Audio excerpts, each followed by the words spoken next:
I think most interestingly, in The Circle of Life, once we had the song done, once Hans had done his version of the song as a demo, we completely threw out a dialogue scene at the opening of the movie. Just completely threw it out and said, gee, let's just go with the music because it's so wonderful.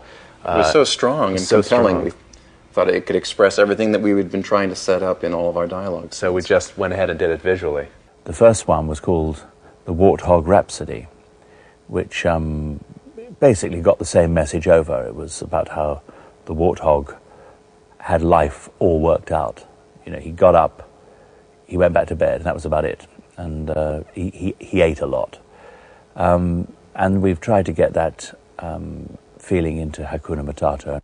Well, Can You Feel the Love Tonight was the first song I wrote, and it was, at the time I wrote it, we didn't really have its place in the film completely fixed. We thought we did, but we didn't.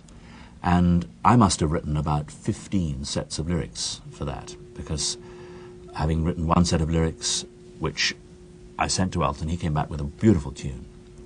And then we had this great tune, but the plot kept changing a little bit. So suddenly it was about lovers who hadn't quite yet met or hadn't quite fallen in love, as opposed to being about lovers who were in love. And then it was sung by one of them to the other, and then it was sung by the other one, and then it was sung by a heavenly choir to both of them. And every time, the tune was terrific. There's no question of changing the tune. Every time I had to change the words.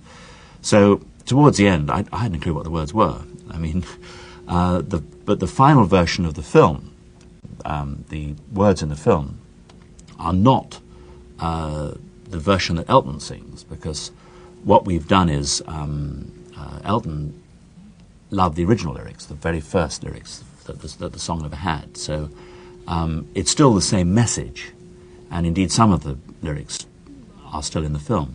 But if you go to the movie, you will first hear version 15, sung by Simba and Nala and Heavenly Choir. And then at the end of the movie, you will hear version 1, which is sung by Elton over the credits. So something for everybody, really. This song, you know, I wrote it to be sung by the two lion cubs who were in love with each other.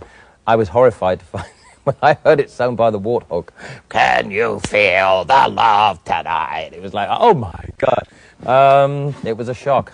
He saw the movie in Atlanta and said, listen, you've dropped the most important thing out of the movie. It happened to be his love song, but he was right about it, that he was not caring about his own love song per se. He felt the movie was falling flat on the emotional level because his particular contribution had not been realized correctly by us. And when he said that, we realized, oh my goodness, he was right, and we put it back in and restructured it.